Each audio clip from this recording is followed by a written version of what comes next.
everyone. Welcome to Third Shot Podcast. Today we've got some catching up to do. Uncle and I have been away on vacation, so we'll give you a little rundown on how that went. In the meantime, though, please go to our Instagram and our Facebook, search up Third Shot Podcast, and follow us. You can like all of our posts. You can also find links to our website at thirdshotpodcast.com. If you are more of a podcast person, you can find us on Apple Podcasts, Spotify, all the major platforms out there to listen to podcasts, and also now YouTube. So if you want to watch us and listen to us, you can find us at Third Shot Podcast on YouTube. You'll always see our smiling faces there. Yes, you will. So Uncle and I, as I mentioned, we're back from vacay. So we're going to do a little toast to coming back, getting some recordings Cheers. in. Welcome Cheers. back. Let's start with your vacation, Bridgie. Where were you at? So recently, we took a trip to San Diego, and you posted on your Instagram page about one of our number one fans having a birthday. So shout out Yeah. to my mom. She had her 60th birthday, looking fabulous as ever. We took her out to San Diego, my sister and I, and also my nephew Finn, who is probably number Adorable. one or number 1.5 fan because he is always listening every week. But yeah, we went out there. We stayed in downtown San Diego. We went to the zoo, an aquarium.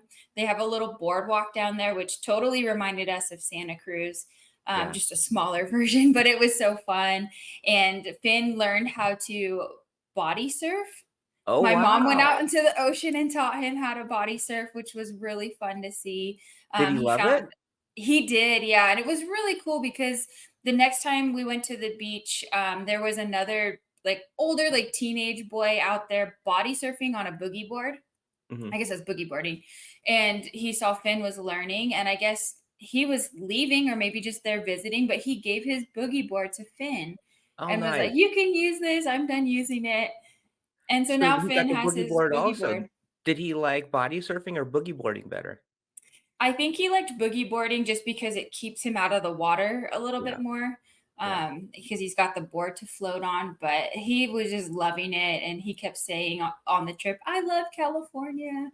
So he had a fun time. And so did my mom. I think she really enjoyed just having some quality family time with us and seeing San Diego. So it was a really great trip. Well, you mentioned it reminded you of Santa Cruz, the boardwalk there. And I remember in high school, my friends and I would go down to Santa Cruz and boogie board all the time. Like that was our weekend trip in the summer times. We would just go down there, and there was this one spot in Santa Cruz that had these incredible boogie board waves. And I remember just having the best time with my buddies down there. It's so fun, and I think with, like, the boardwalk there and in Santa Cruz, they had the pier or Fisherman's Wharf. It just creates such a fun atmosphere, especially in summertime, like, you think Yeah. beach and just being around your friends, and there's the rides and the games, and it's like, you can't beat it, and Vegas, we don't have that. We have plenty of other things, but we don't really get that type of entertainment here, so it was really cool to be able to go. Yeah. So much fun. So much fun. Speaking of fun, I just got back from Yes. Cancun. Tell us more about Cancun. I love Cancun. So you've been to Cancun, and Mhm. we were on that hotel row, right? So all the hotels are right there, and the resort that we stayed at was right across the street from a like a mall. It was an Mhm. outdoor mall, and it was perfect because the weather was a little sketchy while I was there. It was good and it was bad. It was rainy, and windy, Oh, which kept no. the temperatures down because everybody was warning us, if you go to Cancun in June, it's just gonna be super hot and you're not even Mhm. gonna be able to enjoy it because, it's just too hot and you're gonna wear down. But because it was overcast and rainy off and on and the wind kept up, it was beautiful. Like, we've never felt too hot. And, we go into the pool. We couldn't go into the ocean because the winds were so high. The waves kept everybody off the beach. I mean, you could walk the beach, and we did a Mhm. lot of that, and we did seashell hunting and all that That's kind of stuff, fun. but we couldn't boogie board or body surf or snorkel or any of that type of stuff because the waves were just, like, pounding out there. It was crazy. But the one cool thing that I learned about Cancun is the sand on that beach doesn't get hot. So they were saying Oh. that when you walk on the beach in Cancun is different than other beaches because their sand never gets too hot for the feet. What did they say why that is? Because how do they keep it or what is in it that's not getting hot? It's the crushed coral, they said. The Oh. crushed coral in their sand, and then their sand is super soft, like, it's really nice to walk on, but for whatever reason, that does not get as hot as typical sand does. So when we go Hmm. to beaches and other tropical areas, like, you're always, like, tiptoeing and trying to get into the Yes. water as fast as possible, but we didn't really have to worry about it in this trip, but they said you never have to worry about it in Cancun. So anyway, That's going good to back to the know. mall, having the mall across the street was perfect because you know me, right? Foodie crazy. Mhm. They had so many nice restaurants in there. Oh, really? What was Yes. the best thing that you ate on your trip? Wow. Okay, That's a maybe top 3. you might have to go top 5. Anyway, top 3. So, one fun experience that we did was at that mall, there's an aquarium. You mentioned there's an aquarium down Mhm. in San Diego as well. There was an aquarium in the mall, which was kinda neat. And attached to the aquarium was a restaurant, and they served fresh fish, which kinda concerned me a little bit, but Did you anyway, pick your fish? but it's up on the 2nd floor, and when you're sitting on, like, the edge of the 2nd floor, you look down into the big pool where the dolphins are there, and it's, the dolphin area, so we happened to be getting, like, brunch when the dolphins were performing and, they have the swim with the dolphins type of thing. Yeah, And we got to watch them, like, practice and do their jumps and all of that stuff while we're having our brunch. So that was that's great. amazing. That was really cool experience. How often do you get to do that? I did not order fish. So I I had to I had to eat in a clear conscience, you know? Yeah, Um, exactly. so that was a fun one. Well, okay, so we talked about going to the Brazilian steakhouse in Las Vegas for Yeah. Amanda's graduation. So they had at a Brazilian steakhouse right down the street from where we were staying at. And our concierge told us if you go on Wednesdays, they do some type of special. So we go, okay. They go, you can't make a reservation, but you can just walk in. So okay, we walked over there on Wednesday. We kind of got rained on, so we were a little wet, but we walk in there and so get this. The the all you can eat Brazilian steakhouse, their salad bar was incredible. It's 380 pesos per person, which comes What does out that to equal? about $20 a person. Whoa. All you can eat steak, and they had, like, over 20 different types of meat that they brought to the table, and they're fast, like, you're never waiting. They're like, "Come in. Do you want some more? You want some more? You want some more?" Oh my gosh, it was really, really good. Is I was mean, that the special price on the Wednesday with it? that was the special price. Oh my gosh. Yeah, That was 20 a good bucks. little hint. Yeah, depending on the Can't beat conversion that. rate, sometimes it's less than $20, sometimes it's just a hair over Right. $20, like $20.40 or something like that. I mean, it was so reasonable for the quality of food, and we all thought it was as good or better than the one we went to in Vegas. Yeah, so that was a cool dinner, and then we happened to be down there for Father's Day, so they took me out to this Italian restaurant on Father's Day where, they mix the pasta in the cheese wheel. Yeah, I Oh, and love it gets that. all gooey and cheesy, and then they just put on a huge show around that. We were filming it, and oh my gosh, that was a delicious, delicious meal. And then I wanna say just eating at the street taco places, in Yeah. Mexico, like, you gotta do the local thing, right? We went to some nice restaurants, but we did the local thing also, and oh my gosh. Some of the al pastor, was That's just my favorite. right? Yes. So when we had gone to Mexico too, we did a couple of like the street taco ones, and you can't not get the El Pastor because that's what they're known for. And you see it spinning on the what is it? The spit. The spit, yeah, Yeah, with the pineapple on top, so the yeah. juices are just like flowing on it. It's so good. Oh, I know. I mean, just I couldn't. I mean, every time we could find one, we were like, okay, we got to stop and try Gotta that one try out, try that one out. And it. everybody says, oh, we got the best ones. And you got to go to the local hole in the wall type of shack type Exactly. places, right? Yeah. You And can't. then did you drink the Mexican Coca-Colas? Yes, That's a staple when you go, for that's a sure. staple. Now, did you taste the difference? I did. Oh, in the Cokes? Yeah, in the Coke. Yeah, Yeah, totally. It's a lot more refreshing, and I feel like the, consistency of it is lighter than the syrupy ones that you get here where when you drink it, it feels so thick. But yeah, that one I feel like is a bit more refreshing. yeah. Oh, No, it's so good. Now I wish I I was in agree. Mexico. I agree. You know what? You know the meals. What gets you on the meals as far as cost goes is you have to order the bottled water, right? Because you're not supposed to drink the water. That's the whole Yeah, thing with Mexico. right. But you're drinking so much water. It's like, oh my gosh, I just doubled the price of my meal with just the amount of bottles of water we just drank. But it was so much fun. Now the only downside was because of the wind, we didn't get to play pickleball. Bummer. Ahead of time, though, did you, like, search out a place where you could potentially play? Well, I picked the resort that had pickleball courts. No! And you didn't get to play. And it was too windy to play. They had pickleball, they have little things scheduled for all the guests, and Yes. pickleball was on the schedule. And I go, "Perfect, they got pickleball courts, it's right there, I don't have to go looking for it," and it was too windy to play. That is such a bummer. Yeah, it was such a bummer, but Gosh.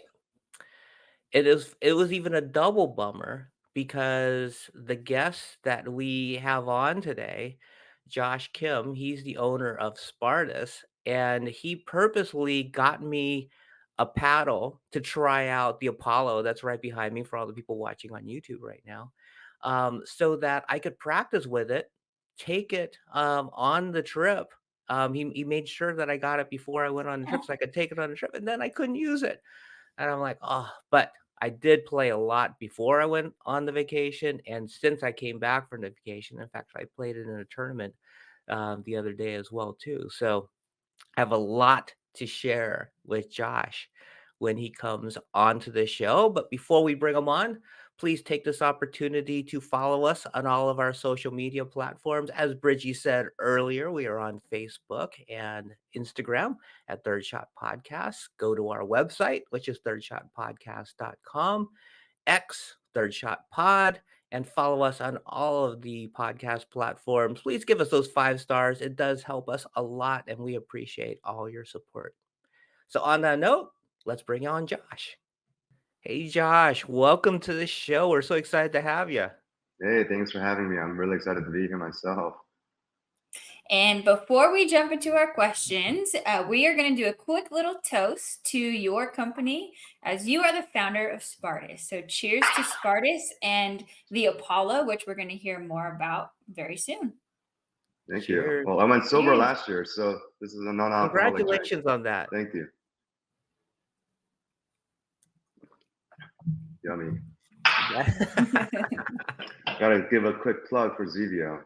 I Oh, love right. It's Zevios. great. That's my go-to soda now. Is Yeah. it? Which flavor do you Yeah. like?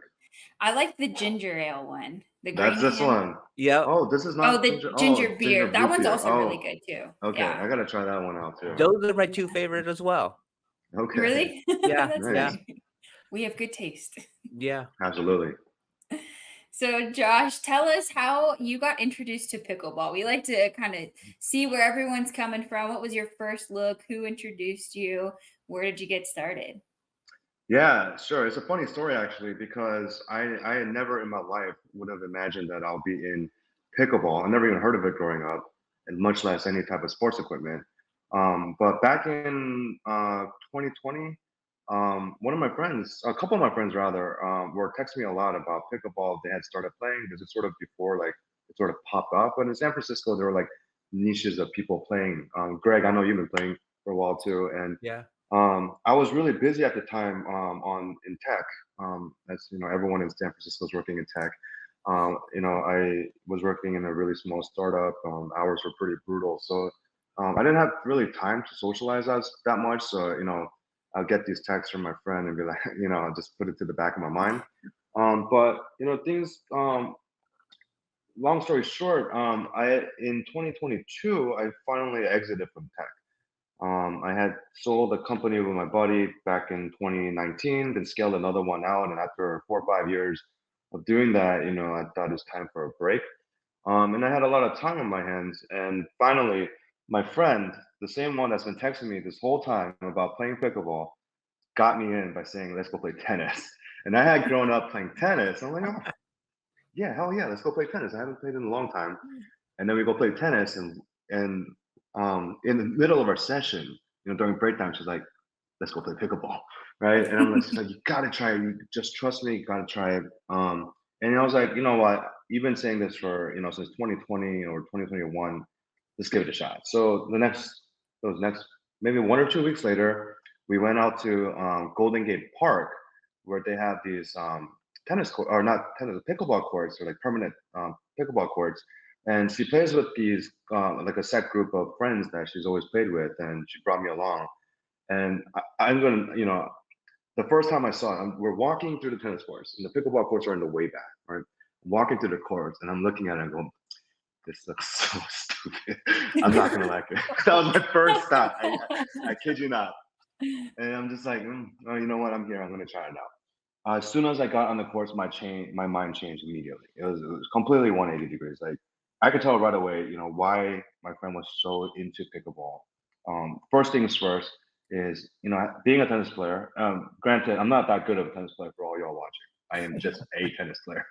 Um, you can tell right away that as soon as someone picks up a pickleball paddle, the learning cap is much. It's not as steep as tennis. For example, like if you have someone 35 learning tennis for the first time, it's going to be so difficult to start playing tennis and start feeling like you're actually good at it or having fun playing. I mean, imagine how many lessons you have to take for how many months before you can serve a ball. The overhead serve is incredibly difficult. So that's why most players have played since they were kids. It's a very difficult like motor skill to learn. But pickleball is opposite. On top of that, we're playing doubles, so it's a much more social sport. And I was like looking around, we're socializing a lot. And I was like, when I played tennis, I never had these kind of interactions with the other players. Yeah. Just like you're in your sort of set group. You already know who you're gonna play with, and then you just go get the deed done. Maybe you'll chat with them a little bit, then you're on your way home. But pickleball, there was something completely different. We had two reserve courts out of five. And we're also talking with a lot of the other courts, that are our friends. There was like a very nice social dynamic, and I was thinking, wow, this sport is something that people will like really pick up. So I really enjoyed it. I'm a little ashamed to say that I thought I was stupid at first, but that's the truth. When I first saw it, and realized, once you play it, your mind will change. There's always like video games. 20 years ago, everyone thought I was stupid, but now it's mainstream. There's a lot of things sort of start out that way. Anyway, so as I started playing more with this group of friends, back then I was using my friends like backup paddle. I can't remember what it was. I think it was one of those like fiberglass paddles from Amazon or whatnot. And I wanted something with more touch and feel. And back in 2022, the market was not as saturated as it's now. It's completely different. Back then, it was like the main paddle companies. Yola was just on the rise. CRBN was very popular. Engage was super big back then, if you remember those Yeah. days. Yeah. So there was only like a handful of paddles. This is before Vatic, 6-0 even came onto the market. I took a look around and thought that I started to suspect a lot of these paddles are being made in certain areas, same factories in China. And again, this is before the market knew about this. And I've got my suspicions confirmed when I did contact these factories, and I thought, I wasn't ready to get back into the workforce already, but this is something, that seems like a really cool, interesting opportunity. I really like the sport. I want to build a paddle for myself. And just one thing led to another. Hired started working with factories there. Hired staff over in China to manage the operations over there. And now here we are. So basically, 2023, 2022 is when I started. 2023 was we launched for sales for the first time, but more importantly, during last year was really about setting the research and design framework and foundations. I have an engineering background. I worked my college degree was in biomedical engineering, and then I spent many years as an IP attorney working with a lot of R&D teams. So sort of using that background to really build out the R&D framework last year. This year started to finally pay off a little. So, anyways, that's my story into pickleball. It just came by pure chance. A lot of life is luck, right? So that's one of Yeah, the very lucky breaks I've had in timing's life. everything. Right. Timing's everything. What a cool story, Josh. That's amazing. And you mentioned that, you kind of went to, you were talking to different factories in China, stuff like that. When you're going through that process, like how did you land up picking the one that you did? And did you go to China? Like what was that whole research process like to kind of get the people that you trust? And how did you put together a team in China to kind of manage all this? Right. So there's a lot of risk involved, and when you are dealing with foreign entities, you sort of have to stomach that risk. The first thing we did was, or I did, was I had a suspicion. I did a lot of diligence on an entity that a lot of viewers may be familiar. I don't want to name them in public, but they were at the time the largest, what do you call it, broker Hmm. that sort of set you up with factories. At the time, they were disguising themselves as a factory. So everyone thought they were actually the factory. But I had suspicions as to why they weren't. But I was like, you know what? I'm getting my foot in through the door. I'll give them a shot, see what's up. But within, a few weeks, I immediately knew that they're not a factory and they're a broker. This is before um, this entity is very famous, but this is before where all the companies started to realize this. So at that point, I decided to hire staff in China. That part was really risky. I had to interview tons of people. I don't want to give away my secret sauces, so people don't replicate how we do this because it does keep our operations and product production costs significantly lower. But that part was also risky because you don't know these folk, and I tend to work with people already in my network. Those who know me know how I function in business, and I've worked many times with friends or friends with friends, and that's how we did our businesses in the past. Um, and this was sort of a new territory for me. But there was a lot of interviewing, a lot of trial process. Back then, the money that you're moving isn't that much, so financially the risk isn't too high. Instead of like high five figures of money transfers at the time, or like dealing with like at max low five figures, maybe, just four figures. So, the financial risk wasn't too high.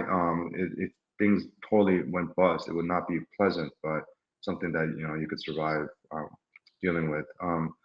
There was definitely trial and error, a lot of having to trust your gut, but also a lot of people interview and seeing what they can do and how well they manage small little projects that you gave to them. In terms of factories, we still do this to this day. We are constantly going to the factories in person, auditing them. There's many reasons why we do this. One is for our own reasons, which is we want to make sure that we have the right partners. We also want to make sure our prices are good, and also we want to see if there's any improvements in QC. I hate to say this, but QC among factories as a whole is quite poor right now. Hmm. So, one of the ways you mitigate that is you see how the QC processes improve across different factories. And since 2020, the number of factories have exploded, just like the number of paddle companies have exploded.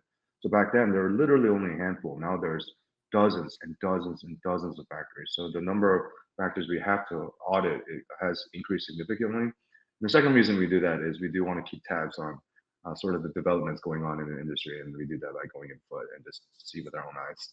Yeah, That's smart. Yeah, yeah. that's really Yeah. good. So it sounds like a lot of research and development went into it and is like an ongoing process, really, to make sure that your products are fulfilling what your standard is. As far as kind of the look and the logo and the name, what was your inspiration behind Spartus and then the logo that you all have for it? Yeah, long story short, I have an affiliation to like Greek ancient warfare, stuff like that, mythology, whatnot. I mean, there's like sort of a common theme in our namings schemes for our paddles. So that's the long story short. It didn't come naturally at first. I think I still have a Google Doc sheet of like 50, 60 names, and most of them are just utter embarrassingly bad. I won't even share them. Give I mean, us I an example registered. of a bad name. Oh God. Let me think. Hallibart was one. I just reversed the name of my elementary school, which is Trevilla. So bad. There's a lot of registered domain names too that I paid money for, but it was a work in progress over months. I thought the name can eventually come as long as we figured that out before launch. There's time to do it. So you got to start somewhere. The good name doesn't come naturally, and then I can't remember how Spartus came up. It wasn't off Spartacus though, although I'm sure there was some sort of like subconscious reason behind it. But really, I think what happened was one of my friends was like, you really, really need to think about like a 1 or 2 syllable, name. And I was like, yeah, that's probably right. I mean, that's general rule of thumb in Silicon Valley as well. Spart was an idea, and then eventually Spart turned into Spartus, and then I was like, Oh, oh, whoa, okay. that's landing. And then the logo was just the S, coming off of that. Well, Josh, you and I met. We've been kind of chatting back and forth on social media, and then we actually just by chance played in the same tournament together here in the Bay Area, and we got a chance to meet. And then you were so nice. You came up and introduced yourself, and we got a chance to chat a little bit. And you kind of whispered in my ear, "Hey, I got a new Kevlar paddle coming out pretty soon. Want you to kind of take a look at it. It's called the Apollo." And you were nice enough to get it to me in time for me to play it before a tournament I just played in to bring on vacation with me. Unfortunately, I haven't told you yet, but it was so freaking windy in Mexico. I did not get the chance to play it, even though pickleball was part of the plan for the vacation. But anyway, I've been Oh, playing this Apollo paddle constantly since you got it in my hands, and I'm just having a ball with it. Before I kind of tell everybody my feelings on the paddle and how it plays for me, tell everybody and describe kind of the specs and what differentiates the Apollo paddle. It's Kevlar, obviously, which is it's a big differentiator. But tell everybody about this Apollo paddle. yeah, sure. Oh, before I do, I want to make a note. You were playing with Apollo in Mexico last week? I was playing in Cancun last week. I was No. in Cancun last Mhm, week, but it was 25 to 50-mile-an-hour winds mhm, almost the whole time I was there. I picked a resort that we stayed at just mhm. because they had a pickleball courts and they had a whole little thing going on there, and nobody got to play. Oh, okay. I only Such a bummer. asked this because I'm not sure if I'm allowed to share this. I know I'm not allowed to share the videos or the pictures, but I was sent a lot of media, pictures and video of. Do you know the Shang-Chi actor, Simu Liu? Yeah, of course, yeah. Him using the Apollo in Cancun, in Mexico last week at the resort. And I was like, maybe you guys were at the same resort. Um, yeah, Well, I don't know how he found a time to play or without the win, but yeah. yeah, I didn't know he was there. That's so cool. Yeah, they sent me the videos. They said no, I can't publicize those videos. I was like, okay, I won't do that. But I was like, you didn't tell me I'm not allowed to talk about the fact that they were using That's really it. cool That though. would've been cool. Yeah, We were both playing the Apollo, and we could have yeah, been bonded over that in yeah. Cancun. Oh man, what a missed opportunity. But I know, we yeah, could have yeah. yeah. So the Apollo, this is the current hot paddle for us right now. This one, I'll give a little background on this because there is someone I want to give a shout out to first. The success of this, like I mentioned before, a lot of business relies on luck. It's not just your talent. Like you said, timing, that's something you can't really control. So a little background on this was I was actually knee deep in actually the next paddle that we're going to release. We have been working on that one, which is called the Olympus, since July of 2022. Ever since we released the Ballista, we were immediately going into R&D for the Olympus around December of 2023, so Christmas time. A guy on the Pickleball Studio Discord server, if you know Chris Olsen, um, he has like this. forum online where a lot of like the internet pickleball enthusiasts gather. And there's this guy who is very astute, to say the least. And he pinged me, and he gave me this really strong case as to why I should look at wide body paddles. So if you look at the Apollo, this is shorter than the elongated, and it's a little wider. So standard shape slash wide body. These were more popular before like the boom of pickleball back in 2023, where people were gravitating towards like the 6.5 inch longer paddles or the hybrid shape 16.3 inch. And primarily because a lot of tennis players started playing pickleball. So he gave me this really strong case, and I had trusted his opinion in the past before, and I thought, you know what, that I think I should make a move on wide bodies right now, like immediately. So I had to revise the pipeline and sort of put the brakes on the Olympus and started working on the Apollo immediately. And it turns out this guy, the reason I'm not naming him is that he wants to maintain his privacy.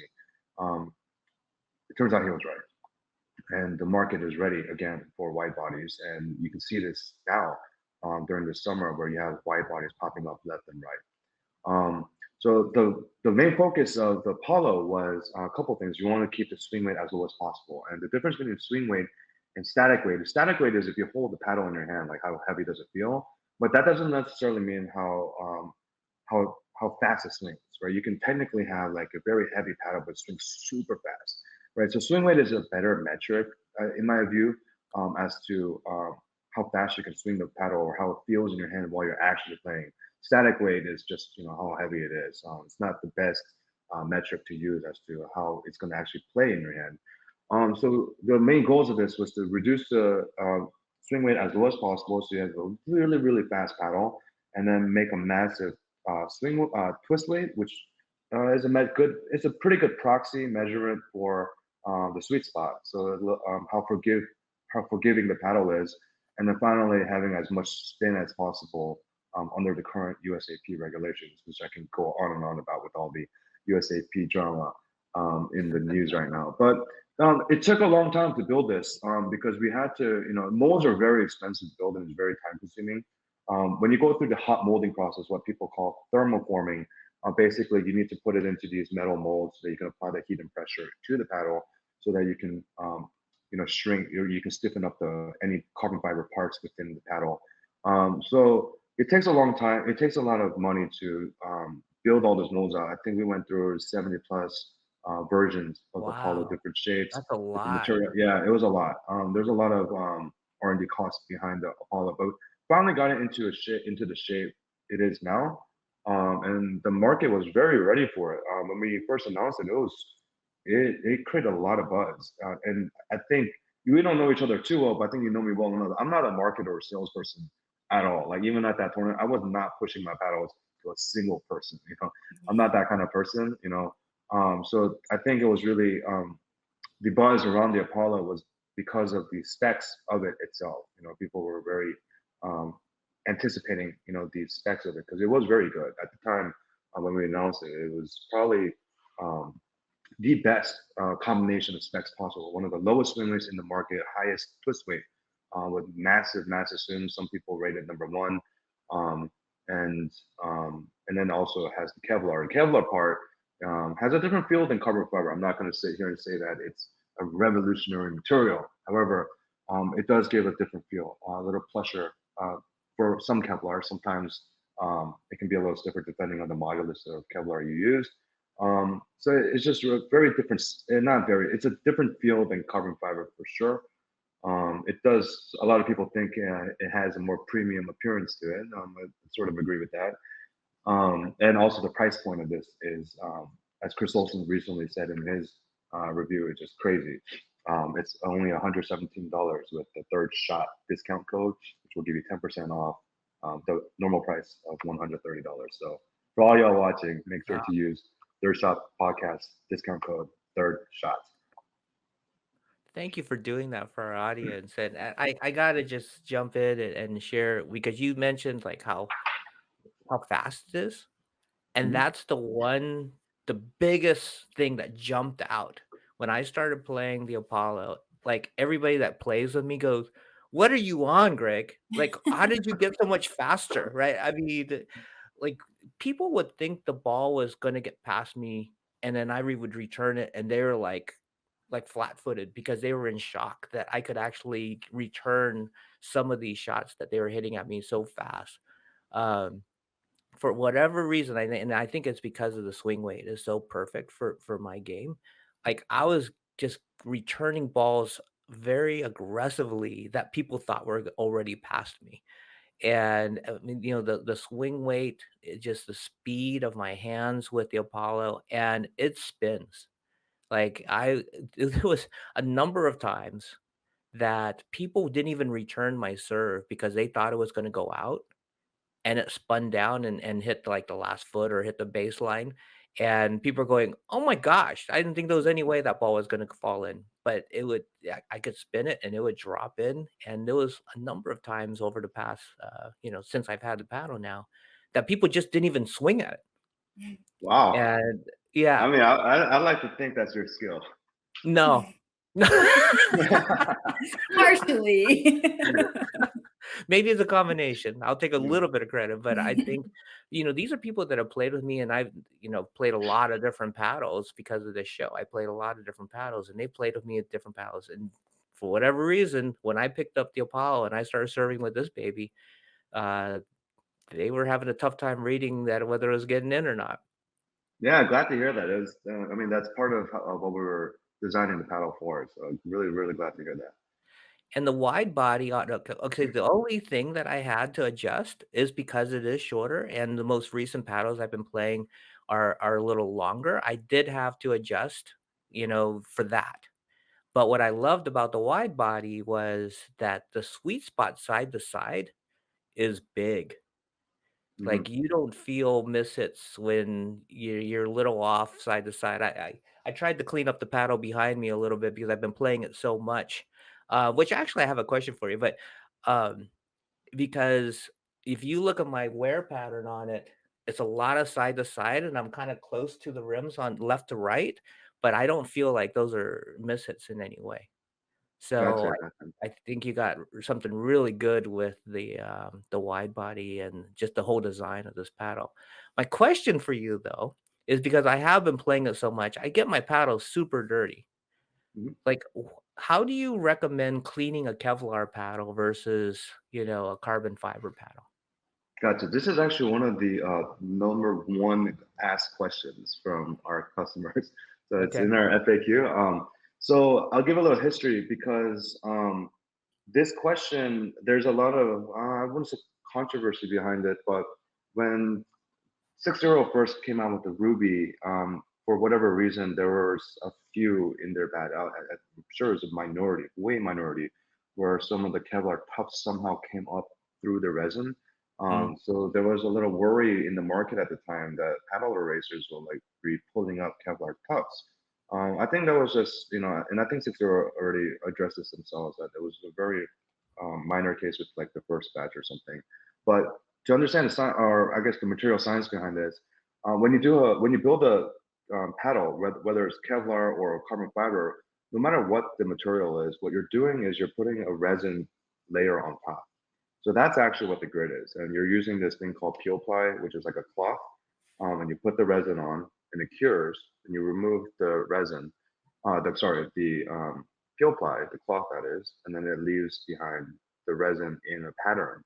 That's what the grid is. So when you're using, you know, a paddle eraser, for example, you're really using it just on the resin. It doesn't touch the Kevlar or the carbon fiber underneath. So with that said, feel free to use any damp cloth or carefully use a paddle eraser. It's really just going to touch the resin on top. okay. Yeah. Somebody suggested to me microfiber, a moist microfiber towel. Yeah, that's very popular. Okay. Mhm. Now you can keep it clean and looking pretty because I love the color back there. I know, Yeah. it is a beautiful paddle. Yeah, speaking of which, when you mentioned how you have your balls hitting from left to right, you Yeah. should see my personal Apollo. It is the whole face is covered because I'm not good enough where like the ball spray pattern is always on the sweet spot. Some of the pros that we work with for like play testing and stuff like that, when I see their ball spray pattern so concentrated on the sweet spot, I'm just like, how is that possible? Like after 5 hours of playing, there's not a single mark outside of that sweet spot area. I'm just like, what the heck? That's impossible. I Yeah, know. These guys are good. They yeah. are, yeah. So the Apollo is kind of your hot paddle at the moment, but you do offer some other paddles. Can you tell us and the audience a little bit more about those other paddles that are out there for Spartus? Yeah, sure. So right now, I'll start with the Ballista. That one's simple since we're sold out. That one was, I think, our first attempt into like really doing R&D ourselves. A lot of people I know got this a lot. We're saying like, oh, it's a Selkirk copy. Actually wasn't. Just to be frank, we do see Selkirk trying to buy the Ballista a lot. And they use, Wow. and we know because they had to at Selkirk. This is our secret. This is why we're not sending you the paddles. We see at selkirk.com or whatever. But we did it differently. The reason the hole is there is not for the reasons why Selkirk claims they have their holes. I think they've been saying they use a hole for throat flexing to sort of help with power, whatnot, and then also to make the paddle faster. I mean, you might get a little bit of speed benefit out of it, but we use a different core inside the Ballista. That was something we were highlighting when we launched it. It's a lot denser than a normal 16 millimeter paddle, and because of that, it weighs heavier. And we had to add that hole in so that we can bring the static weight, all the way back down to normal weight range. Otherwise, it'd be way too heavy for an average player. The general rec player wants to keep paddles sort of down at like 7.9, 8.1 ounce range. A lot of the more advanced players, for some whatever reason, like to push it all the way to 9. So you can always build up the weight, but you can't bring it down. So that's why we put that hole in. Ideally, we would do it without the hole, but because of the core that we used and all the sort of other materials we have in the Ballista, um, we had to put that hole in. With that said, the Ballista was also aimed towards speed plus um, control. That one is, I would say, a more control paddle than the Apollo is. Um, it's a lot softer. I know it's sort of confusing because it's named the Ballista. You would think it's like a super powerful paddle, but it's black and sleek. But it's named it's much more plush. I think there's some reviews out there that talk about the plushness of it and how it's a control monster. The Centurion, on the other hand, that one is a straight up value play. Um, that one's the normal Gen 2 hot molded, aka thermoform paddle. So you get the power. I would say it's in the middle of the bunch in terms of power. Didn't want to overdo it and pop. But think of any Gen 2 paddle out in the market, like the Yola Perseus, the original one that is, or Bread and Butter Filth, and it's just a lower cost version of that. So $99, $90 if you use the third shot discount code. 10% off from 100 is 90. So give it a shot. It's a really good beginner's paddle, although I will say that the Apollo is outselling the Centurion heavily. And because of the forgiveness of the Apollo, I personally would get it, even though it's a little more expensive. I know there's some people might think there's a conflict of interest, oh, it's more expensive, so you get more money. No, it's actually way more forgiving than the Centurion. I think the Centurion is better fit for people who really want that extra half inch of reach, Mhm. like ex tennis players who just do not want to give up that extra reach. But I think most players who don't have that requirement would be better off with the pole. I mean, you adjust to that half inch within like half hour of play. Mm, yeah. At least for me, it didn't take very long for me to adjust to the shorter on tip. So anyway, for people that are concerned about it, I wouldn't be concerned. You're gonna pick it up really quickly. Before we started the interview, Josh, you had said that you had some questions for us, and it piqued my interest. I'm curious, what question do you have for me and Bridgie? Yeah, so you mentioned how we first met at that tournament in Concord, and to Yeah. give it backdrop for the audience, um, this is my fanness coming up, but fandom or whatever you call it. I had started to see Uncle Greg on the Ghost Spartus Instagram newsfeed suddenly, so I had been familiar with the content or Uncle Greg and his posts. And at the when I showed up to Concord on I think it was Sunday, Uh-huh. maybe it was Saturday. I can't remember which day. I see a guy with the Uncle Greg shirt on. I'm like, that's Uncle Greg. That's Uncle Greg. I'm not telling my friend, hey, that's Uncle Greg. He's like, who? I'm like, Uncle Greg. I go out, I'm like, hey, Uncle Greg, is that you? And you're like, you're super nice, and very warm demeanor, and we're like you said, we're chatting, and eventually we talked about how maybe one day we can all be together on this podcast, and um, Greg and I actually met up a few weeks ago, before Greg went to Mexico to get the Apollo, and I had asked him like, how did you get into podcasting? But we didn't have enough time to really discuss, the history behind, you know, Third Shot, and how you ended up into pickleball and then into podcasting, and how do you get all your guests, and then how do you bring your family in, and how do you bring Bridgie in? Those are like the questions I had, but we didn't have enough time to talk about it in person. You Well, actually, I'll let Bridgie answer, but Bridgie brought me in. I know. did, Okay, yeah. all right. So, well, for the pickleball piece of it, that's where I come in. The podcasting part was existing before for Uncle, but I was the one who introduced him to the sport. Growing up, he was kind of like my go-to uncle to play sports with. I played on like a adult kickball league with him. We've played softball, just anything around sports. That was kind of our connection that we had. So when he came to visit me in Las Vegas, I had recently started playing pickleball, and I was at that peak in my timeline of trying to get everybody who I talked to involved in playing pickleball. So I was like, you need to come with me. I need to teach you this. And he goes, I think I've heard of it before. So he was down. He came out to the park with me and I showed him. And immediately after the first round of playing, he was like, okay, yeah, I can see why you wanted me to play. And then it just kind of spiraled from there. The podcast idea came up because I think it was like a month after I showed him or introduced him to pickleball. There was an advertisement on a Facebook page that I followed for people to audition for a reality pickleball TV show. And as a joke, I screenshotted it to him and I sent it. I was like, you think you're ready for this now? Because it was just like a month after him learning. And he goes, yeah, I'll come down and we can try out. And so I was like, oh, okay, it's actually happening. So then Yeah. he came out. We auditioned for the show. It was a really great time.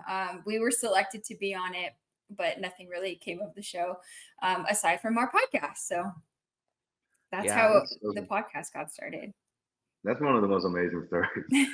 Going on to the reality show. I know you mentioned that briefly to me Yeah, before I we. mean, I figured if I'm gonna be on television playing pickleball, I better take this serious, right? So I didn't want to embarrass myself. So, be from the time that Bridgie says we got the audition to the time we actually did the audition, I was like playing, I was hitting the ball inside my house against my sliding glass window, trying to like get faster.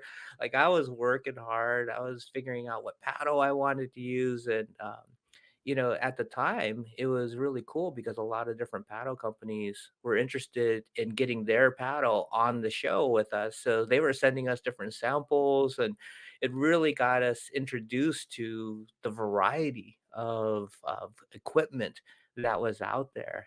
And because I did have a podcast background with our other co-host for us doing the business podcast DIY for business, it was a natural progression to say, "Hey, let's do a pickleball podcast together and show off all, just the community was just so welcoming and friendly and open.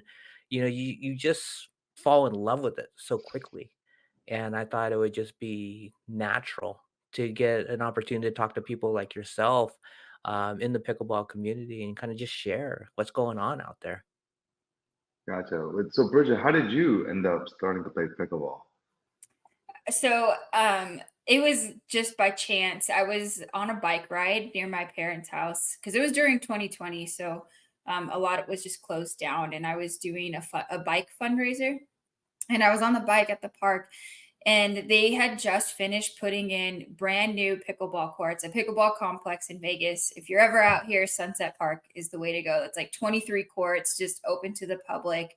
And as I was riding by, I was just kind of peeking over there, and I was like, that looks too tiny to be tennis. And there's like so many courts. So then I rode up to it. I saw it was pickleball courts, and I was like, I think I remember playing pickleball back in high school. Like there was a week long PE session on pickleball.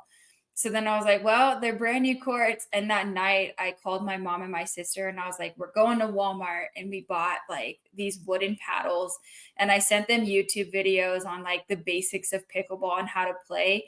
And so we went out there and tried to like learn the rules all at the same time and learn how to play. And then that was my first introduction. And after playing that one night, I was like, okay, these wooden paddles, I don't see anybody out here using wooden ones. So I need to step my game up. And it just kind of, it hooked me after playing, just because as a lot of people have said, it crosses so many different generations. Like you can play with your parents, I play with my 6-year-old nephew, you can play competitively, you can just go out there and have some fun. So it's just a great sport. And, I have to spread the love and spread the knowledge of pickleball. I'm out there trying to get everybody interested in it. And that's where the podcast comes in. Nice. Yeah. Now, was your first thoughts when you like first saw pickleball the same as mine? It was similar. I was like, this is a silly sport. Like, it's just kind of fun. I kind of compared it more to like table tennis, where you just go out with some friends and like casually play, just laugh a little bit. But then as you get into it, and I'm competitive, so I'm like, no, I can't just be out here just whacking the ball as hard as I can. Like, I need to learn some skills, and then it just hooks you. Yep. It does. It does. I mean, it does seem easy, like you're saying, Josh. It's easy to learn compared to tennis, but once you learn it, you can't stop trying to learn more. Right, definitely. Yeah, Yeah, it's easy to come in, but then there's a lot to learn once you're in, for sure. yeah. I mean, the subtleties that make, a 3-0 player versus a 4-0 player, and a 4-0 player versus a 5-0, and a 5-0 versus the pro. I mean, there's big jumps, but it just takes a lot of repetition and practice and strategy. And even the pros nowadays are constantly evolving their game and strategies. It's really fascinating to watch over the past 2 years. Hmm. Absolutely. Yeah. Well, thank you so much for coming on, Josh. And for people that kind of want to go to the website or follow you on Instagram, tell us what's your handle, how can people get a hold of you, and how can people get some of these Spartus paddles? Yeah, our website is gospartus.com, and then our social media handles are at gospartus. So both the website and the social media handles are the same. Come check us out. Yeah. And on that note, let's do a final toast Yeah. to All right. Spartus, because you have a fantastic company. You're a super cool guy, and I'm so glad we got a chance to meet. Thanks for Likewise. coming on. Cheers to Spartus. Cheers.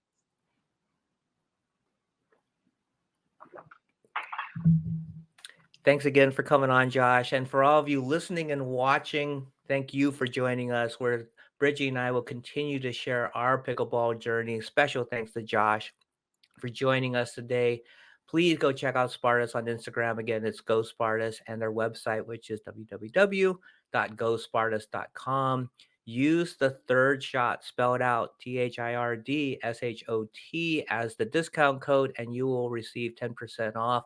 It's already fantastic pricing on all the paddles. For the quality, I mean, really good quality paddles you get at this price point. Don't pass up the opportunity and then get your extra 10% off using Third Shot. You can support this show by subscribing, and we promise to have more amazing guests like Josh in future episodes. Let's continue to share our enjoyment. We kind of shared a little bit about how much we love this game, and let's keep growing this community. And we promise we will continue to have more exciting stories to tell. And the next time you join us on Third Shot Podcast. See you then.